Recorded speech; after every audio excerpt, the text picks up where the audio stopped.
네, 우리가 찬양을 통하여서 우리의 자녀를 주님 앞에 올려드립니다. 우리 자녀의 삶의 참 주인이신 하나님께 우리의 자녀를 올려드립니다라고 우리가 찬양을 했습니다. 우리가 마음으로 함께 또 찬양한 줄로 믿는데요. 이 시간 우리 주보 뒷면에 우리 다음 세대와 수험생을 위한 기도문이 있습니다. 이 시간 우리 다음 세대, 우리 자녀들을 하나님 손 앞에 올려드렸으면 좋겠습니다. 우리 고3 수험생 명단 22명 있죠? 여기 보니까 오타가 좀 있습니다. 이름이 틀렸는데요. 또 중간에 신예은이 아니라 신예진입니다. 다시 한번 죄송하고 신예진. 우리 함께 그 명단 22명의 명단을 함께 다 같이 읽겠습니다. 시작.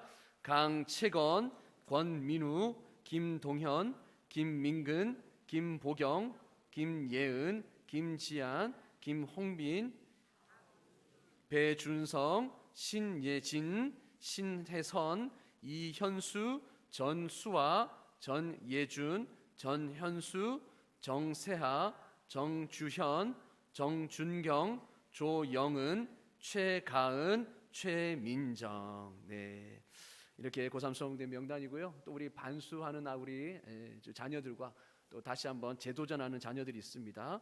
이들 우리가 생각하면서 함께 기도문을 다 같이 지금 이 시간 함께 읽어보겠습니다. 우리 다 같이 한번 읽어보겠습니다. 읽어보면서 한번 기도하겠습니다. 시작. 믿음의 세대를 일으키시는 하나님 아버지, 우리 자녀들을 향한 하나님의 놀라운 소명과 계획이 있음을 믿습니다. 부르심의 목적대로 오직 주님의 영광을 위해 쓰임받게 하시고 신앙과 실력을 겸비하여 의롭고 거룩한 믿음의 세대로 서게 하옵소서. 에녹과 같이 평생 하나님과 동행하며 레갑의 후손들과 같이 주님 앞에 설 자가 끊어지지 않는 복의 주인공이 되기를 원합니다. 유일무이한 하나님의 말씀 위에 자신을 세워 세상을 이기고 압도하는 십자가의 정병들이 되게 하시며 나아가 조국 교회와 우리나라 열방을 섬기는 축복의 통로가 되게 하옵소서. 응답하시며 인도하시는 하나님 아버지, 우리 자녀들을 향한 하나님의 놀라운 비전과 사명이 있음을 믿습니다. 영혼이 잘됨과 같이 범사가 잘되고 강건한 은혜를 더하여 주옵소서. 입시를 준비하는 동안 지치지 않게 하시고 가장 좋은 길로 인도하여 주옵소서. 모든 두려움과 염려는 사라지게 하시고 여호와 샬롬의 평안을 입시와 삶의 모든 시간, 모든 장소에서 경험하게 하옵소서. 우리의 유일한 소망과 능력이 되시는 예수 그리스도의 이름으로 기도드립니다. 아멘. 아멘. 우리가 이런 기도 제목으로 계속해서 우리 다음 세대와 우리 고3 수험생들을 위해서 기도해 주시길 바랍니다. 네, 기도해 줄 수 있겠죠? 네, 아멘. 그렇습니다. 이 시간에 하나님의 임재를 경험하는 예배자라는 제목으로 말씀의 은혜 함께 나누고자 합니다. 여러분, 하나님의 임재, 하나님의 백성이라는 표지가 무엇인가? 하나님의 백성과 그렇지 않은 자들을 구별할 수 있는 가장 강력한 표지가 무엇인가? 특징이 무엇인가? 그것은 바로 하나님의 임재입니다. 하나님이 함께 하시느냐 하지 않느냐, 이것이죠. 그래서 출애굽기 33장 16절에는 이렇게 말하고 있습니다. 다 같이 한번 읽어보겠습니다. 시작. 나와 주의 백성이 주의 목전에 은총 입은 줄을 무엇으로 알리이까? 주께서 우리와 함께 행하심으로 나와 주의 백성을 천하 만민 중에 구별하심이 아니니까. 아멘.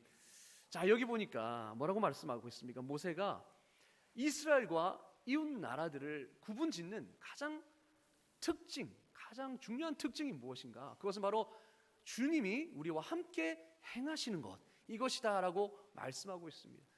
우리 주님의 백성과 그렇지 않은 그런 사람들을 구분짓는 가장 큰 차이점, 바로 하나님의 임재이죠.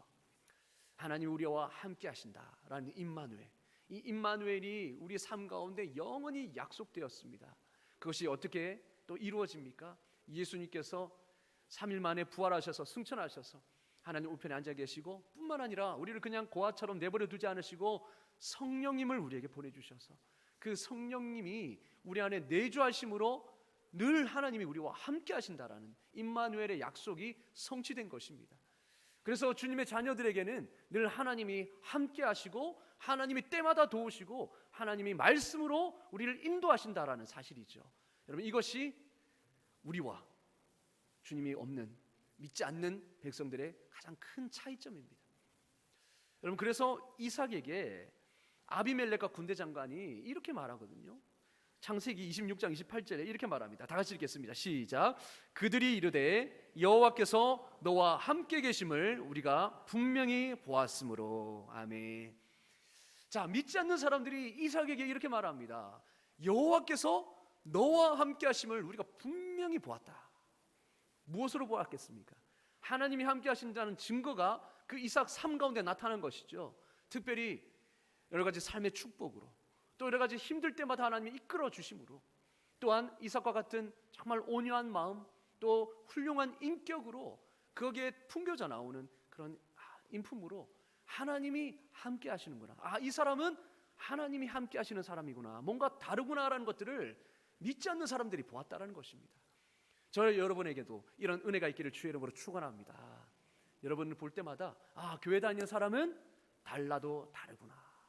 이 평가가, 이 칭찬이 가장 우리에게 기쁜 칭찬이 되는 줄로 믿습니다. 그렇죠? 너는 뭔가 달라도 다르구나. 네가 다른 사람들은 다 이렇게 말했는데 너는 나에게 이렇게 말해주는 거야. 다른 사람은 다 똑같은 상황에서 이렇게 행동하는데 너만은 다르구나.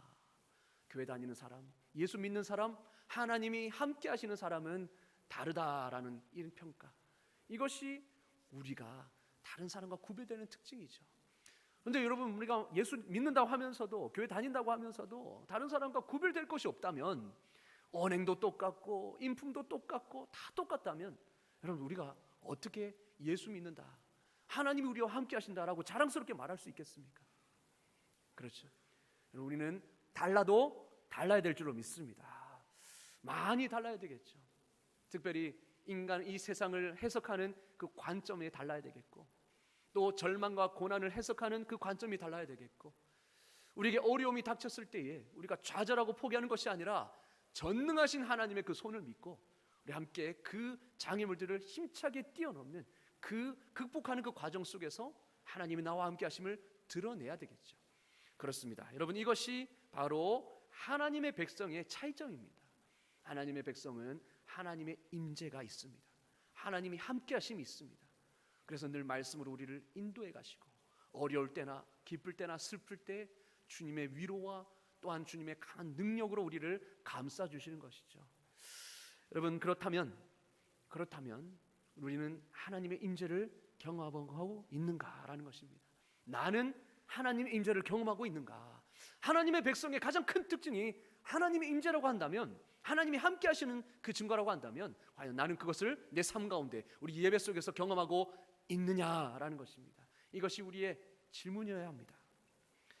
여러분, 이에 대한 답은 예배야말로 하나님의 임재를 경험할 수 있는 가장 좋은 수단이고 도구라는 것입니다.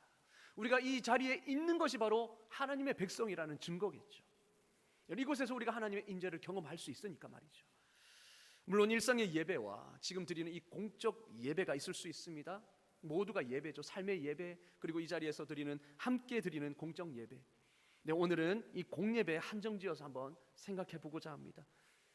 여러분, 예배를 통하여서 하나님의 임재를 경험하고 계십니까? 이 예배를 드리는 순간 하나님이 나와 함께 하심을 여러분 경험하십니까? 그렇지 않다면 여러분 이것을 점검하셔야 됩니다. 예레미야 29장 13절 다 같이 한번 읽어볼까요? 시작. 너희가 온 마음으로 나를 구하면 나를 찾을 것이요 나를 만나리라. 아멘. 너희가 온 마음으로 나를 구하면 나를 찾게 될 것이고 나를 만나게 될 것이다. 하나님의 임재를 경험하게 될 것이다라는 겁니다. 온 마음으로, 온 마음을 다한 예배. 여러분, 마음을 온전히 주님 앞에 드리고 있습니까? 주님은 말씀하셨습니다. 너희 보물이 있는 곳에 네 마음이 있느니라. 네 보물이 있는 곳에 네 마음이 있다. 이것은 진리죠. 보물이 있는 곳이 어디입니까? 내 생각과 내 의지와 감정이 집중된 곳입니다. 내 생각과 내 의지가 마음, 내 마음이, 내 감정이 집중된 곳. 여러분, 그곳이 어디입니까? 여러분의 마음이 어디에 집중되어 있는지 알고자 한다면 여러분 예배 가운데 여러분의 생각과 의지와 감정이 어디에 집중되어 있는지 알아보면 됩니다. 여러분 예배하면서 무슨 생각을 하십니까? 지금 무슨 생각을 하십니까? 제가 여러분의 머릿속에 들어갈 수는 없지만 여러분 무슨 생각을 할까? 제가 한번 맞춰볼까요? 마치고 뭘 하나, 마치고 뭘 하나, 이거 빨리 내려가야 되는데 차 막히면 어쩌지? 또 때로는 시작도 안 했는데 끝날 때를 먼저 생각할 때가 있습니다. 그렇죠? 이거 마치면 이거 해야 되겠다. 마치면 우리 아이를 데리고 와서 이렇게 점심 맛있게 먹어야지. 여러분 우리 생각들이 다 다양하죠. 예배 가운데 있으면서 우리가 이 자리에 앉아 있지만 생각들은 다 다양할 수 있습니다. 여러분이 생각하시는 그 생각이 바로 지금 여러분이 있는 현장입니다. 그리고 예배 중에 또 무엇을 좋아하고 무엇을 싫어하는가, 이것을 우리가 알아봐야 합니다. 나는 찬양 시간이 너무 좋습니다. 찬양을 더 오래 했으면 좋겠습니다. 찬양 가운데 은혜를 받습니다. 그런데 이거는 좀 안 했으면 좋겠다. 기도 시간이 왜 이렇게 길어요? 말씀이 또 왜 이렇게 깁니까? 설교가 오늘 왜 이래? 이런 예배 속에서 모든 순서 하나를 평가하고 있는 거죠. 좋아하는 순서가 있고 이건 아닌 것 같다, 외면하는 순서가 있습니다. 그런데 우리 모든 그런 생각과 이런 기호들 한번 따져봅시다. 거기 가운데 빠져있는 게 있지 않습니까? 혹시 바로 하나님입니다. 예배의 주인공이신 하나님이 우리의 생각과 우리의 마음과 우리의 기호 속에 빠져 있다면 그거는 올바른 예배라고 할 수 없겠죠. 여러분 우리가 예배 드리면서 생각하는 것을 보면 내 마음이 어디인지 알게 됩니다. 여러분 예배 전체에 내 마음을 쏟고 계십니까? 여러분은 특정한 예배 형식과 어떤 특정한 부분만 선호하고 있지는 않습니까? 그러나 그 가운데 하나님이 빠져 있다면 그것은 참된 예배라고 할 수 없습니다. 누군가 저에게 이렇게 물었습니다. 예배 속에서 하나님만 기뻐하고 있나? 예배 속에서 하나님만 기뻐하고 있느냐? 이런 질문을 저에게 던졌습니다. 저는 너무 이 질문에 찔렸습니다. 왜냐하면 하나하나 다 평가하고 있더라고요. 제가 알고 보니까 예배 하나하나를 다 평가하고 있습니다. 우리도 그렇지 않냐는 거죠. 우리 예배 속에, 예배 중간에 하나님만 우리가 즐거워하고 있는가라는 것을 우리가 살펴보기를 원합니다. 여러분 우리는 하나님의 임재가 나타나는 것을 갈망하지만 막상 하나님을 개인적으로 알고 싶어 하지는 않습니다. 하나님께서 나를 위해 역사하시는 것은 다 원하는 바죠. 이 시간에 기도 응답이 되었으면 좋겠고 하나님이 강력하게 임재하셔서 내 마음을 치료해 주시고 내 아픈 마음들을 만져주셨으면 좋겠다, 다 이런 마음을 가지고 있습니다. 하지만 정작 하나님과 친밀한 교제를 나누는 것은 원하지 않습니다. 안타까운 사실은 예배자와 하나님과의 관계가 대부분 그저 하나님이 주시는 은혜와 기적에만 의존하는 수동적인 관계가 될 때가 많다라는 거죠. 여러분 그런 관계, 수동적인 관계, 하나님이 주시고자 하는 것에만 관심이 있는 관계, 나는 하나님 앞에 내 마음을 온전히 드리고 열어서 하나님 앞에 나아간다라는 그런 것보다 그저 수동적인 관계로서 일관하는 그 관계는요, 마치 이 말씀이 생각나게 합니다. 예수님께서 하신 말씀, 요한복음 6장 26절에 이렇게 말씀하십니다. 너희가 나를 찾는 것은 떡을 먹고 배부른 까닭이라. 너희가 나에게 오는 것은 정작 정말 구원이 필요한 것이 아니라, 나를 원하는 것이 아니라 너희가 떡을 먹고 배부른 까닭이다. 너희에게 떡이 떨어지니까 여기 온 거 아니냐라는 거죠. 여러분 우리가 하나님 앞에 얻으려고만 수동적인 자세로만 이 자리에 있다면 하나님의 임재를 경험할 수가 없을 것입니다. 이렇게 되면요, 만약에 이런 관계가 계속되면 큰 문제 없고 모든 것이 좋을 때는 하나님을 사랑합니다, 하나님을 찬양할 수 있습니다, 하나님 앞에 뜨겁게 예배할 수 있습니다. 그러나 일이 잘 풀리지 않거나 힘든 일이 닥쳤을 때는 모든 책임을 하나님께 돌리면서 이 자리를 떠나게 되는 것이죠. 저는 여러분이 하나님의 치유와 기적 때문에 그 앞에 나아가기보다는, 물론 이것도 있어야겠지만 그러기보다는 오직 하나님 한 분만을 사랑하기에 이 자리에 나올 수 있는 저와 여러분 되기를 주의 이름으로 축원합니다. 여러분 그렇습니다. 그러면요 하나님이 임재하시는 것입니다. 그러면 이 예배를 통하여서 거룩한 그리고 친밀한 교제로 여러분을 인도하실 것입니다. 하나님은 우리를 그분과 올바른 관계로 이끌어 주십니다. 그래서 예배는요, 단지 은혜를 받는 시간이 아니라 우리의 참된 동기와 태도를 점검하는 시간이기도 한 것입니다. 우리의 마음은 어떤지, 하나님 앞에 온전히 올려드려져 있는지, 우리의 마음이 전심으로 주님을 향하고 있는지를 점검하는 시간이라는 거죠. 자, 그렇다면 하나님의 임재를 경험했을 때 어떤 역사가 나타나나? 과연 하나님의 임재를 경험하는 것이 무엇인가? 여러분, 예배를 통하여서 하나님의 임재를 경험한다는 것이 무엇입니까? 바로 변화를 경험하는 것입니다. 하나님의 임재를 경험할 때 일어나는 일, 바로 변화입니다. 왜냐하면 하나님은 사랑이시기 때문입니다. 하나님은 여러분을 사랑하시기 때문에 절대 그대로 그냥 내버려 두지 않습니다. 이게 무슨 말일까요? 여러분이 상처 입었고 그리고 마음이 삐뚤어져 있고 그런 상태에서 여러분을 그냥 지나치지 않으신다는 것입니다. 여러분, 사랑하는 자녀를 한번 생각해 보십시오. 사랑하는 자녀가 지금 상처를 받고 있습니다. 학교에서 왕따를 당해서 힘들어하고 있습니다. 여러분, 그냥 그 자녀를 그냥 지나칠 부모가 어디 있겠습니까? 만져주겠죠. 당연히 만져주려고 하고 싶죠. 사랑하니까. 그리고 내 자녀가 마음이 삐뚤어져 있습니다.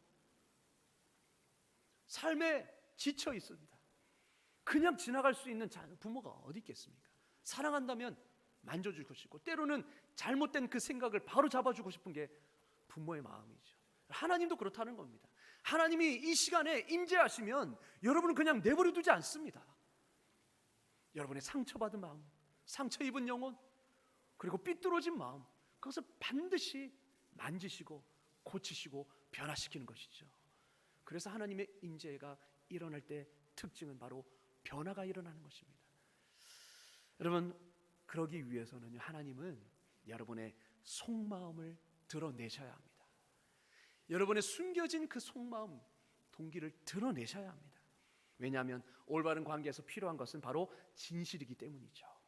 관계에 있어서 여러분, 숨긴 것이나 그리고 거짓이 있으면 절대 올바른 관계가 될 수 없죠. 그렇게 하나님은 진실을 마주하게 하십니다. 때로는 진실을 마주하는 것이 힘들 수 있습니다. 때로는 나도 놀랄 때가 있습니다. 그러나 피하지 말아야 합니다.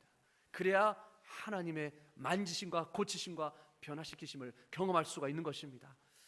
대부분 우리는 형식적인 예배는 별로 어려워하지 않습니다. 이렇게 물 흘러가듯이 이렇게 순서가 진행되고 이렇게 그냥 가만히 있는 것은 어려워하지 않습니다. 그런데 하나님의 깊은 임재가 있고 자발적이고 능동적으로 참여해야 하는 예배는 우리가 힘들어합니다. 왜냐하면 그 이유는 예배가 우리의 실체를 폭로하기 때문이죠. 그래서 하나님의 임재가 있는 예배는 우리가 가만히 있을 수가 없습니다. 견딜 수가 없습니다. 하나님이 계속 건드리시는데 어떻게 우리가 가만히 있을 수 있겠습니까? 때로는 눈물로, 때로는 기쁨과 환희로 우리가 반응하는 것이 당연한 예배이죠. 이게 바로 하나님이 임재가 있는 예배입니다. 오늘 본문의 사마리아 여인도 그랬습니다. 여러분, 예수님을 만났을 때 이 사마리아 여인에게 어떤 일이 일어났습니까? 그냥 지나갔습니까? 사마리아 여인이 숨기고 있었습니다. 아무 일도 일어나지 않았습니다. 왜냐? 꼭꼭 숨기고 있었기 때문에. 자기에게 5 남편이나 있었던 것을 어떻게 알리겠습니까? 숨겼습니다. 그런데 예수님을 만나니까 어땠습니까? 그렇게 숨기고 싶어 했던 그 과거가 드러났고 그 과거에 대해서 몸부림쳤지만 그러나 예수님께서는 다 아시고 그 과거를 만져주셨습니다. 그리고 그 안에 있던 진짜 실제적인 열망들을 채워주셨습니다.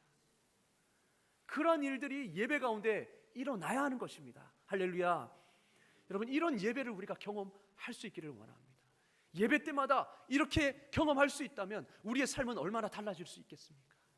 지쳐있던 영혼들이 새 힘을 얻고 교만했던 영혼들이 겸손해져서 다시 한번 섬기게 되고 이러한 변화들이 일어나지 않겠습니까? 오늘 그 변화들을 한번 말씀을 통해 살펴봅시다. 처음에요, 예수님은 그 여인을 만났습니다. 예수님이 목마르지 않는 생수에 대해서 말씀하셨습니다. 13절 14절 우리 다 같이 읽겠습니다. 시작. 이 물을 마시는 자마다, 예수께서 이르시되 이 물을 마시는 자마다 다시 목마르려니와 내가 주는 물을 마시는 자는 영원히 목마르지 아니하리니 내가 주는 물은 그 속에서 영생하도록 솟아나는 샘물이 되리라. 아멘. 이렇게 말씀을 건네셨습니다. 의도가 있는 것이죠. 이 말씀의 뜻은 이겁니다. 나는 다르다. 나는 사람들과 다르다. 내가 너에게 주는 물은 네가 야곱의 우물에서 깃는 물보다 더 좋은 것이다. 이 말씀을 들은 여인은 그 물을 내게도 좀 주십시오. 그래서 더 이상 이 자리에 나오지 않을 수 있도록 좀 도와주십시오. 그 말은 무슨 말입니까? 내가 더 이상 사람들의 입에 오르락 내리지 않도록 해주십시오라는 거죠. 수치심과 절망이 있었습니다. 그 여인에게는 말 못할 사정이 있었겠죠. 그 여인을 보는 사람마다 그 여인 뒤에서 수군덕거리기 시작했습니다. 아, 저 여인이 바람났대. 저 여인이 또 남자가 바뀌었어. 뒤에서 수군수군 되는 겁니다. 그러니 어떻게 사람이 있는 그곳에 나올 수 있겠습니까? 그래서 떼양볕이 쬐이는 그 정오에, 아무도 물 기르러 나오지 않는 그 정오에 혼자 우물가에 물을 기르러 나왔던 것이죠. 예수님 앞에서도 숨기려 했습니다. 그냥 지나가기를 원했습니다. 그러나 예수님은 일부러 생명수를 이야기하면서 그 여인의 마음을 보게 하십니다. 여러분, 이 말은 영원토록 목마르지 않는 생명수, 그 영혼의 갈망을 내가 채울 수 있다, 오직 나만이 채울 수 있다라고 말씀하시는 것이죠. 그런데도 그 여인은 여전히 육적인 것만 생각하고 있습니다. 만약에 그런 물이 있다면 내게도 좀 주셔서 이 자리에 제가 나오지 않을 수 있도록 해주십시오. 사람과 마주치지 않을 수 있도록 해주십시오. 더 이상 손가락질 당하지 않을 수 있도록 해주십시오라고 육적인 필요를 간구합니다. 하지만 예수님께서는 여인이 그 육적인 갈증을 해소하는 것 그 이상의 뭔가가 필요함을 아셨죠. 사실 여인은 그 영혼과 마음 깊숙한 곳에 하나님의 만지심이 필요했던 것입니다. 사람의 만짐이 아니라, 사람의 사랑과 관심이 아니라 하나님의 만지심, 영원한 구원이 필요했던 것이죠. 그런데 그 허한 마음을, 그 공허한 마음을 채울 수 있는 그 무언가를 찾아다니면서 막 헤맸던 겁니다. 자신도 알 수 없는 이 공허함, 뭔가 허한 마음, 그래서 이리저리 찾아 헤매며 결국은 사람을 의지하기 시작했죠. 자신도 그게 뭔지 몰라서 방황한 겁니다. 사마리아 여인은 그 마음 깊은 곳의 갈증을 채우기 위해서 많은 남자와 관계를 맺었습니다. 하지만 그것도 답이 아니었습니다. 오히려 상처만 더할 뿐이었습니다. 그 마음속 갈망은 영의 차원에서 일어나는 갈망이었는데 그것을 육적으로 채우려고 하니 어떻게 그렇게 만족이 되겠습니까? 예수님은 그것을 아시고 이렇게 말씀하십니다. 가서 너의 남편을 데려오너라. 가서 너의 남편을 데려오라. 여인은 깜짝 놀랐습니다. 말하지 않고 숨겼던 것이 예수님은 다 간파하고 계셨던 거거든요. 예수님은 그냥 지나칠 마음이 없었던 겁니다. 그 여인의 깊숙이 있는 그 진짜 필요를 아시고 그것을 꺼내십니다. 네 남편을 데려오라. 여러분, 예수님께서는 그 여인의 갈증으로부터 구원의 필요를 끌어내십니다. 그녀 마음곳에 있는 그 깊숙한 곳에 있는 본질적이고 민감한 문제를 건드리시는 것이죠. 왜냐? 그 남자가 지금의 남자가 아니거든요. 그 남자도 절대 그 여인의 필요를 채울 수 없다라는 것을 여인도 알았고 그 예수님도 아셨기 때문에 그 남자를 데려오라고 한 겁니다. 그 남자가 있으면, 남자만 있으면, 그 남편만 있으면 너는 행복할 줄 알았지. 그 남자가 너의 모든 갈망을 채워줄 줄 알았지. 그런데 보라, 지금 있는 그 남편이 넷째 남편이고 여전히 너에게 실망을 주지 않느냐. 꺼내십니다. 꺼내십니다. 아픈 마음을 후벼 파십니다. 여러분, 사마리아 여인은 자신의 마음을 진정으로 만족시켜 줄 수 있는 그 사람을 찾고 있었지만 그 여인의 영혼은 지금까지 가졌던 것으로도 만족할 수 없었습니다. 사마리아 여인이 하나님의 아들 예수님의 임재 앞에 서게 되자 자기 삶에서 진짜 부족한 것이 무엇인지를 직면하게 된 것입니다. 절대적인 결핍, 영혼의 공허함, 그 여인에게 필요한 것들은 바로 구원이었죠. 하나님의 영원한 생명이었습니다. 절대 목마르지 않는 그 영원한 사랑. 여러분, 우리 안에도 마찬가지입니다. 우리 안에도 공허함이 느껴지지 않습니까? 저도 마찬가지겠죠. 알 수 없는, 여러분 우리는 아마 일평생 이 땅에 살아가면서 그 공허함에 시달리게 될 겁니다. 저 천국에 가야만 우리는 영원한 안식을 누리게 될 것입니다. 이 땅에서 어쩔 수 없는 그 타락한 인생의 본성 안에 있는 어쩔 수 없는 공허함이 있습니다. 그 공허함이 느껴지면요, 우리는 대부분 즉각 그 허함을 채우려고 무슨 일이든 합니다. 때로는 쇼핑을 하기도 하고요, 때로는 지릅니다. 또 이성과 육적인 관계의 짜릿함으로 달래보고자도 하고, 그리고 도박과 약물이 주는 그 짜릿함, 그 쾌락에 사로잡히기도 합니다. 어떻게든 그것을 채우려고 하는 것이죠. 때로는 남을 짓밟는 데서 쾌감을 얻는 사람들도 있습니다. 자신의 존재감, 그 존재감을 드러내기 위해서 일부러 사람을 짓밟는 것이죠. 갑질하는 것이죠. 그럼을 통해서 자신의 존재감을 드러내려고 합니다. 직장 속에서, 모든 상황 속에서, 가정 속에서. 근데 그렇다고 자기가 존재감이 드러납니까? 오히려 사람들은 나 자신을 떠나죠. 다 주변을 떠나죠, 나를. 그리고 때로는 뒤에서 수군덕거림으로, 다른 사람을 이간질하고 다른 사람의 험담함으로 내 자신의 존재 가치를 드러내 보이려고 하는 그런 허함이 있습니다. 그런다고 여러분 내 마음이 채워집니까? 아니죠. 지금 사마리아 여인은 그렇게 살았던 겁니다.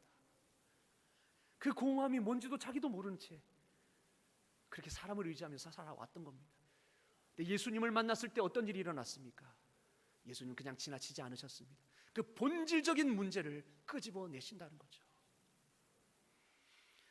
여러분, 우리도 사마리아 여인처럼 하나님 앞 임재 앞에 서게 되면 하나님은 우리의 마음 깊은 곳에 숨겨진 가장 곤란한 문제를 건드리실 것입니다. 자기만 알고 있는, 아니 때로는 나도 모르고 있는 그 문제. 하나님은 우리를 정말 사랑하시기 때문에 그럴듯하게 포장된 그 겉모습을 그저 보고 지나치지 않으시는 겁니다. 오히려 주님은 그 내면의 진짜 아픔에 더 관심을 두고, 그리고 그것을 치료하기를 원하십니다. 우리가 하나님의 임재 안에서 예배할 때에 하나님과 우리 사이에 무엇이 일어나느냐? 바로 거룩한 사랑의 대면이 일어납니다. 거룩한 사랑의 대면이 일어납니다. 주님과의 1:1 독대, 그 대면이 일어나는 것이죠. 한마디로 영혼의 상담이 일어납니다. 그 대면 속에서 하나님은 여러분의 마음의 상태를 알 수 있도록 깨닫게 해주십니다. 여러분, 신방을 제가 가면요, 때로는 마음을 열고 대화하는 분이 있습니다. 그래서 자기의 어려운 것들 솔직하게 다 꺼내놓고 도움을 구하고 기도를 간구하시는 분이 계십니다. 그런 분과 이렇게 이야기하면 하나님께서 어떻게든 그 깨달음을 주시고 또 말씀으로 확신을 주시고 말씀으로 또 처방을 주시더라고요. 그런 걸 통해서 변화가 일어나는 것을 봅니다. 그런데요, 어떤 가정을 가보면 마음을 닫고 있습니다. 처음부터 마음을 보여줄 생각이 없어요. 그냥 목사님 예배만 드려주고 가십시오. 제 문제는 제가 해결하겠습니다. 이런 신방도 있습니다. 그 가정에는 아무 일도 일어나지 않습니다. 여러분, 그냥 그런 만남이 되는 것이죠. 마찬가지입니다. 하나님과의 만남도 마찬가지입니다. 우리의 마음, 하나님이 우리를 꺼내고자 하실 때에 우리가 마음을 활짝 열고, 나의 때로는 내 치부가 드러난다 할지라도, 내가 인정하기 싫은 것들을 인정해야 한다 할지라도 우리 마음을 드러내고 하나님 앞에 솔직하게 나아가면 하나님은 만져주시는 것입니다. 깨닫게 해주시는 것입니다. 우리의 본질적인 문제를 보게 해주시는 것입니다. 왜요? 치료하시려고, 만지시고 고치시고 변화시키려고. 그런데 여전히 내 마음을 꼭 닫고, 하나님 그냥 오늘은 예배만 드리겠습니다. 그냥 예배 드린 것으로 하나님 되실 거지 아닙니까? 우리가 그렇게 마음을 꼭 닫고 있다면 아무 일도 일어나지 않는 것입니다. 주님은요, 속으시는 분이 아니에요. 절대 속으시는 분이 아닙니다. 왜냐? 우리의 마음을 중심을 아시는 분이니까요. 사무엘상 16장 7절입니다. 다 같이 한번 읽어볼까요? 시작. 내가 보는 것은 사람과 같지 아니하니 사람은 외모를 보거니와 나 여호와는 중심을 보느니라. 아멘. 사람은 외모를 보지만, 사람은 속일 수 있지만 하나님은 속일 수 없다는 겁니다. 하나님은 우리의 중심을 아십니다. 전지하신 분입니다. 모든 것을 아신다는 거죠.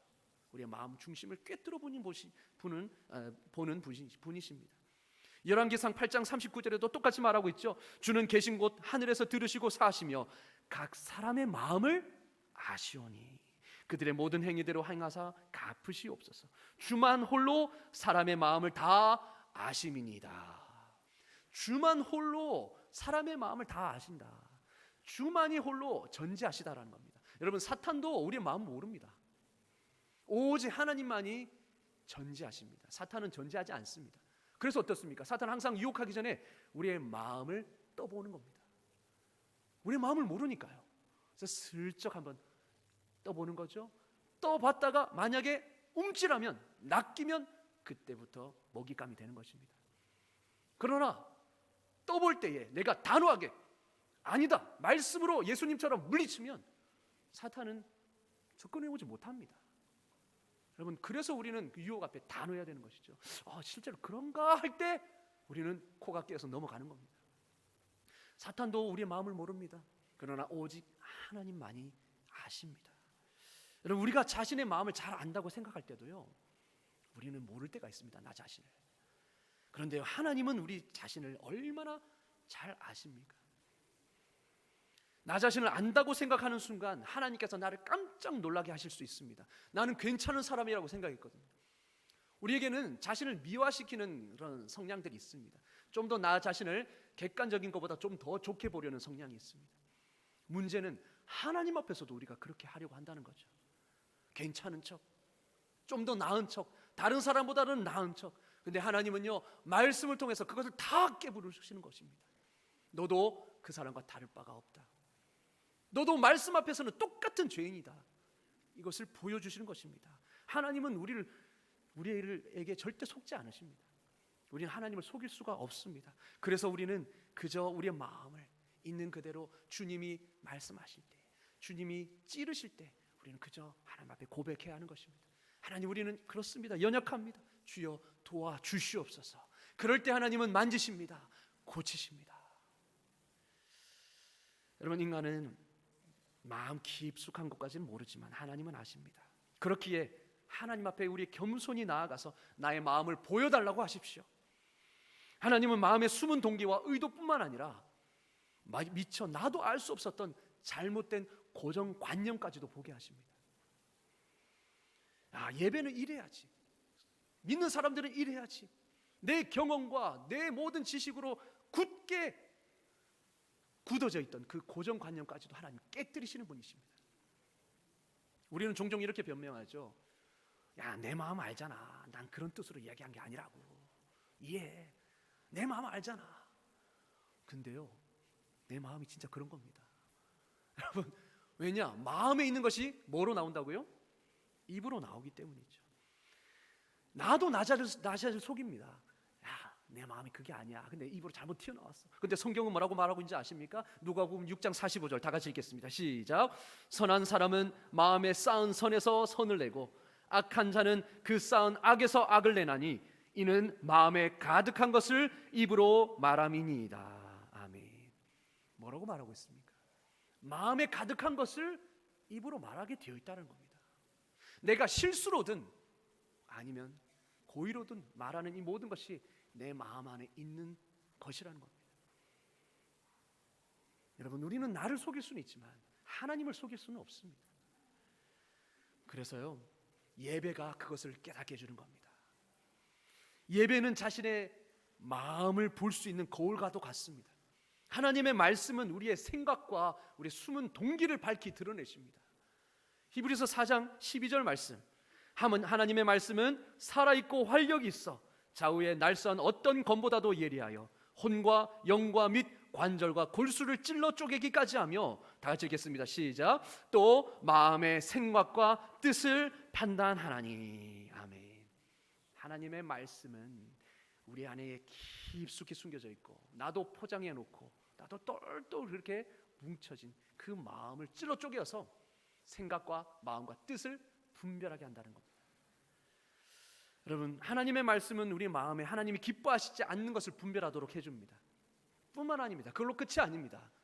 그럼에도 불구하고 이렇게 온전치 못한 이 마음을 가지고 있는 우리를 사랑으로 대해 주십니다. 여러분, 하나님께서는 우리가 깨닫는 것으로 멈추지 않으시고 우리의 마음을 드러내셔서 그것을 치료하시는 분이십니다. 왜 하나님이 이것을 꺼내어 가라고 하십니까? 왜 마음을 들춰내려고 하십니까? 들춰내야 치료할 수 있으니까. 드러내야 치유가 가능하니까 그렇게 우리의 마음을 내어 드려야 합니다. 여러분, 성령께서 우리의 마음을 바꾸시도록 내어 드려야 합니다. 그래서 하나님의 형상을 닮아가도록 우리는 내어 드려야 합니다. 그래서 성령님의 인도하심에 순종하십시오. 이 시간 그리고 모든 예배 순간순간마다 말씀을 이끄실 때에, 그 마음이 우리를 찌를 때에 우리는 그 자리에 즉각 반응하시고 순종하십시오. 내어 드리십시오. 성령께서는 지금도 그러한 일들을 우리 안에서 행하고 계십니다. 우리 로마서 8장 26절 27절 다 같이 읽겠습니다. 시작. 이와 같이 성령도 우리의 연약함을 도우시나니 우리는 마땅히 기도할 바를 알지 못하나 오직 성령이 말할 수 없는 탄식으로 우리를 위하여 간구하시느니라. 마음을 살피시는 이가 성령의 생각을 아시나니 이는 성령이 하나님의 뜻대로 성도를 위하여 간구하심이니라. 아멘. 성령도 우리의 연약함을 도우시는데 어떻게 해요? 마땅히 우리는 기도할 바를 알지 못합니다. 그러니까 내 마음도 내가 모른다는 겁니다. 그러나 성령이 말할 수 없는 탄식으로 우리를 위하여 친히 간구하신다. 성령님은 우리의 마음을 아신다는 겁니다. 그래서 우리가 정말 기도해야 될 것들을 친히 간구하신다는 거죠. 우리의 마음을 성령께서 보여주실 때 우리는 보아야 합니다. 우리가 예배를 통해 자신의 마음을 올바로 보게 될 때에 비로소 우리는 성령님께 이렇게 기도할 수 있습니다. 주님, 내 마음 안에 있는 하나님이 기뻐하시지 않는 성품, 하나님의 성품을 반영하지 않는 것들을 제거해 주십시오. 하나님, 이 삐뚤어진 마음, 이 기뻐하지 않는 마음을 주여 고쳐주십시오. 이렇게 우리가 비로소 기도할 수 있는 것이죠. 이것이 바로 하나님의 임재를 경험한 사람의 특징입니다. 하나님의 임재를 경험한 사람에게 일어나는 일입니다. 어떻게 이런 사람들이 변화되지 않을 수 있겠습니까? 어떻게 하나님이 만지고자 하시는데, 고치고자 하시는데 변화되지 않을 수 있겠습니까? 여러분, 이것이 바로 영으로 예배드리는 것입니다. 영으로, 영과 진리로 할 때 영으로 예배드리는 것이 바로 이것이죠. 영혼의 그 상담, 하나님의 그 사랑의 상담이 일어나는 현장이 바로 이 예배여야 될 줄로 믿습니다. 여러분, 제가 이번 주에 월요일, 화요일, 수요일에 우리가 김기총에서 주관한 우리 부흥성회를 이 자리에서 가졌습니다. 우리 강사 목사님을 통하여서 예배 회복만이 살 길이다, 예배 회복만이 우리 가정이 살 길이고 우리가 살 길이다 말씀해 주셨습니다. 저는 이 집회가 저를 위한 것이었으면 믿습니다. 물론 다른 분들에도 동일한 일이겠지만 특별히 하나님 이 집회를 저를 위해서 주셨구나. 제가 이 교회 부임하고 항상 마음에 부담감이 있었던 게 무엇이겠습니까? 여러분, 첫 이렇게 발령이 나거나 아니면 임지를 옮겼을 때 우리가 늘 그런 부담감이 있잖아요. 내 능력을 잘 보여야 된다라는 그런 부담감이 있습니다. 그래서 내가 잘해야 된다라는 부담이 있겠죠. 그러다 보면 때로는 경직되기도 하고 때로는 본질에 집중하지 못하기도 합니다. 저도 그랬습니다. 저도 잘해야 된다는 생각 때문에 이런 귀한 교회 하나님 보내주셨으니까 잘해야지. 그러다 보니까 설교를 준비하거나 예배를 준비할 때에 잘해야 된다는 그 생각에 머물러 버렸습니다. 그러다 보니까 예배에 내가 은혜를 못 받는 겁니다. 거기에 갇혀 있다 보니까 예배를 받으셔야 될 하나님을 바라보지 못하는 거예요. 그래서 내가 조금 더 잘해서 이렇게 해야지. 나 자신에게만 집중되고 설교를 준비할 때도 마찬가지죠.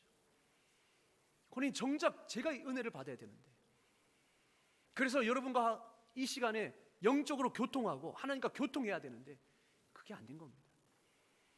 근데 오늘 강사 우리 집회를 통해서 강사 목사님께서 말씀해 주시는 것은 바로 예배를 회복해야 된다. 당신의 예배를 회복해야 된다라는 그런 메시지를 계속 주셨습니다. 그러면서 하나님이 저에게 어떤 울림을 주셨냐면 베델로 돌아가라, 베델로 돌아가라 라는 계속 그 말씀을 주셨습니다. 그래서 저는 생각했죠. 하나님, 나의 베델이 어디입니까? 바로 떠올랐습니다. 바로 나의 베델은 제가 이 교회에 오기 전에 몇 개월 동안 담임 목회지를 구하며 기도할 바로 기도의 자리였습니다. 제가 전에 있던 그 교회를 사임하고 이제 사임하다 보니까 섬길 교회가 없지 않습니까? 그리고 또 제 모교회는 부산에 있기 때문에 갈 수도 없어요. 지금은 조금 어려워졌지만 아무튼 기도할 처소가 없는 겁니다. 그래서 이리저리 기도할 처소를 옮겨 다녔습니다. 제가 사역했던 교회는 나갈 수 없으니까요. 그래서 옮겨 다니면서 한 교회를 갔는데 그 교회에 마침 이런 포스터가 붙어 있습니다. 50일 기도학교. 새벽에 합니다. 새벽에 특별 새벽 기도였던 겁니다. 50일 동안 하는 겁니다. 눈에 확 들어왔습니다. 기도의 처소를 찾고 있었던 저에게 정말 그 우물과 같았습니다. 그래서 결단하고 아내와 함께 나아가기 시작했습니다. 첫날부터 은혜를 주셨습니다. 첫날부터 은혜를 가득 부어주시는데 감당할 수가 없었습니다. 그동안 내가 정말 찾았던 그 예배의 자리, 바로 여기였구나. 베델을 경험했죠. 그리고 힘들 때마다 정말 하나님을 의지하고 정말 간절하게 부르짖었던 그 눈물의 자리가 바로 그 자리였습니다. 근데요, 제가 정말 하나님의 은혜 가운데 이 교회에 부임하고 그 자리를 찾기가 어려웠습니다. 이곳에서 내가 부르짖고 이곳에서 기도의 인도를 하는데도 그 베델이 경험되지 않았습니다. 새벽마다 기도회를 인도하는데도 쉽지 않았습니다. 결국 문제가 뭐였냐? 하나님이 없던 예배였던 거죠. 잘해야지 이 부담감 속에서 헤어나올 수 없었던 겁니다. 하나님 그걸 깨닫게 하시면서 베델로 올라오라. 그때 간절히 나에게 부르짖었던 그 베델로 다시 돌아오라라고 계속해서 말씀해 주셨습니다. 저는 부인했죠. 하나님 무슨 말입니까? 저는 여기서 예배 드리고 있는데, 예배를 인도하고 있는데 무슨? 근데 아니다. 거기는 베델이 아니었다. 내가 없었지 않느냐. 다시 한번 깨달았습니다. 그리고 기도했습니다. 하나님, 그때의 그 베델이 이 자리에도 임하게 하여 주시옵소서. 그 기도의 자리가 지금 이 자리에도 동일하게 임하게 하여 주시옵소서. 간절하게 부르짖었습니다. 그런데요, 너무 감사하게도 제가 이번 주 금요일 날 이 자리에서 그 베델을 경험했습니다. 할렐루야. 정말 다른 것 없었습니다. 그냥 하나님만 바라봤습니다. 설교 죽으실 수도 있겠죠.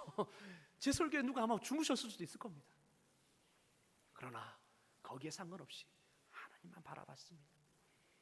그리고 기도했습니다. 하나님, 그때 그 베델의 자리가 이 자리가 되게 하여 주시옵소서.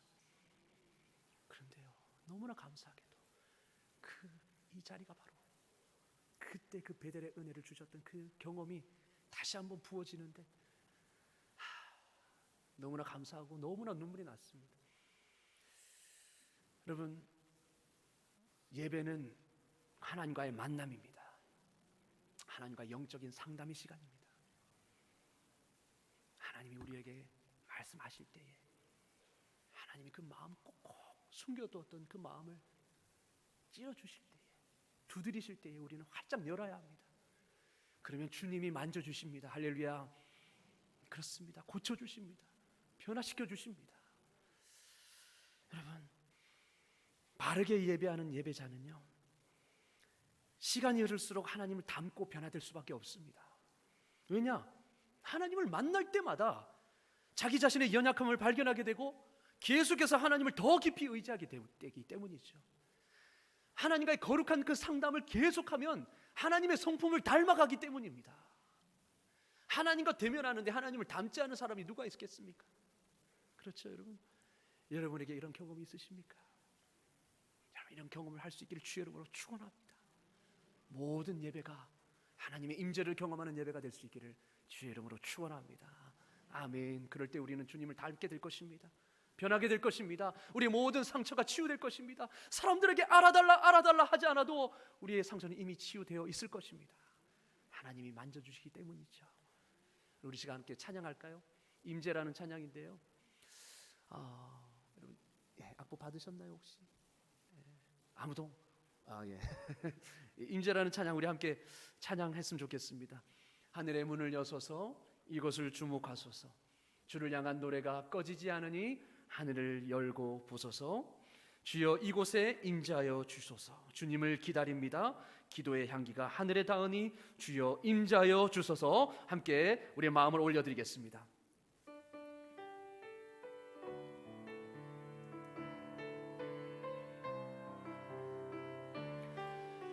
하늘의 문을 여소서.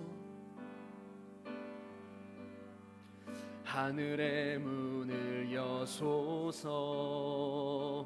이곳을 주목하소서. 주를 향한 노래가 꺼지지 않으니 하늘을 열고 보소서. 이곳에 임재하소서. 이곳에 임재하소서. 주님을 기다립니다. 기도의 향기가 하늘에 닿으니 주여 임재하여 주소서. 우리 힘차게 부르짖으며 나가겠습니다. 이곳에 오셔서 이곳에 앉으소서. 이곳에서 드리는 예배를 받으소서. 주님의 이름만이 오직 주의 이름만 이곳에 오셔서 이곳에 앉으소서. 이곳에서 드리는 예배를 받으소서. 주님의 이름만이 오직 주의 이름만 이곳에 있습니다. 주님의 이름만이 오직 주의 이름만 이곳에 있습니다. 할렐루야. 이제 함께 기도했으면 좋겠습니다. 우리 함께 기도하실 때에 하나님, 우리의 모든 예배가 하나님의 임재를 경험하는 예배가 되게 하여 주시옵소서. 하나님이 우리의 마음을 만지실 때에 우리는 내 자신을 포장하지 아니하고 있는 그대로의 모습 그대로 내려놓게 하여 주시고 주님 앞에 나아가게 하여 주셔서, 하나님, 그렇습니다. 나의 갈망은 이것이었는데 이 갈망을 다른 데서 찾고자 했습니다. 오직 주님만이 채워주실 수 있는 이 갈망을 이 세상에서 찾으려고 했습니다. 하나님, 용서하여 주시옵소서. 이제는 오직 주님만이 나를 채워주실 수 있음을 믿고 오늘 이 시간 내 마음을 활짝 엽니다. 하나님, 나를 만져주시고 나를 고쳐주시고 나를 치료하여 주시옵소서. 이곳에 임하여 주셔서 하나님 임재하여 주셔서 우리를 변화시켜 주시옵소서. 우리 주여 한번 함께 기도하며 나아가겠습니다. 주여, 하나님 아버지 주님 앞에 간절히 나아갑니다. 이곳에 하나님 아버지 임재하신 하나님을 간절히 찾고 나아갑니다. 간절히 나를 구하는 자는 내가 찾아낼 것이고 내가 만날 것이라고 말씀해 주셨는데 우리는 전심으로 주님을 찾지 못했습니다. 나 자신을 드러내려고 했고 하나님 내 마음을 꽁꽁 숨기려고 했고 그냥 아무 일 없었던 것처럼 지나가고 싶어 했습니다. 그냥 오늘 예배만 드리자, 그냥 오늘 하는 이 한 시간만 때우자. 하나님, 이 마음으로 주님 앞에 갔던 용서하여 주시고 하나님 아버지, 그렇습니다. 이 시간은 때우는 시간이 아니라 하나님이 나를 만나주시는 시간임을 믿습니다. 하나님이 나를 만나주시는 시간이고 나를 변화시키시고 나를 하나님 아버지 채우시고 나를 고치시는 시간인 줄로 믿사오니 하나님 아버지 은혜 베풀어 주시길 원합니다. 하나님 아버지, 주님이 이곳에 임하여 주신 줄로 믿습니다. 내 마음을 온전히 주님 앞에 올려드리오니 하나님, 이 시간 임하여 주셔서 내 마음을 만져주시옵소서. 내 마음의 공허한 것들, 내 마음이 하나님 세상으로 채울 수 없었던 것들, 그러나 여전히 세상에 기웃거리고 있었던 것들, 하나님 아버지 세상에 인정받고자 했던 것들과 하나님 아버지 그 공허함을 사는 것에서, 다른 것에서, 시비하려는 것에서, 하나님 아버지 다른 쾌락과 은난과 여러 가지 속에서 찾고자 했던 하나님 용서하여 주시옵소서. 세상의 사마리아 여인에게 하나님 간자하여 주시고 간결하여 주셨을 때에 하나님 그 여인은 변화를 받았습니다. 그 여인에게 그냥 지나치지 않으시고 물으셨던 예수님, 오늘도 이 시간 우리에게 지나치지 않으시고 물어주시고 깨닫게 하여 주시고 변화시켜 주시옵소서. 하나님, 찔러 주시옵소서. 말씀으로 우리를 분별케 하여 주시고 성령께서 내 마음에 깊숙이 나도 몰랐던 내 마음의 고정관념, 하나님 기뻐하시지 않는 것들을 보이게 하여 주심으로 말미암아 이것들이 하나님 주님의 손 안에서 성령의 능력으로 치유되고 고침받고 변화되는 놀라운 역사가 나타날 수 있도록 주여 인도하여 주시옵소서. 하나님 아버지, 도와주시옵소서. 하나님 아버지, 오늘 다시 한번 예배 가운데 하나님의 임재를 바라보고 갈망하게 하시니 감사합니다. 하나님 우리 백성 삼아주시고 우리와 영원토록 함께 하시겠다고 약속하여 주셨는데 우리는 이 예배 가운데조차 하나님을 생각하지 못하고 하나님을 온전히 즐거워하지 못했던 우리를 용서하여 주시옵소서. 하나님, 우리를 절대 그냥 지나치지 않으시는 주님, 이 시간이, 이 예배가 하나님이 우리를 만나주시는 시간인 줄로 믿습니다. 이 한 시간이 얼마나 소중한 시간인지 하나님 날마다 경험하게 하여 주시고 깨닫게 하여 주셔서 이 시간을 통하여 하나님은 점점 더 닮아가는 우리 삶이 될 수 있도록 은혜 베풀어 주시옵소서. 이번 주 예배보다 다음 주 예배가 하나님을 더욱 강하게 경험하게 하여 주시고 그 다음 예배가 더 하나님을 경험하는 이 복된 예배가 되어서 하나님 예배 드릴 때마다 하나님 신앙의 연수가 쌓일 때마다 그저 연수가 지나가는 것이 아니라 우리의 인격도 변하고 우리의 영혼도 변화되는 놀라운 은혜가 있게 하여 주시옵소서. 예수 그리스도의 이름으로 기도드리옵나이다. 아멘.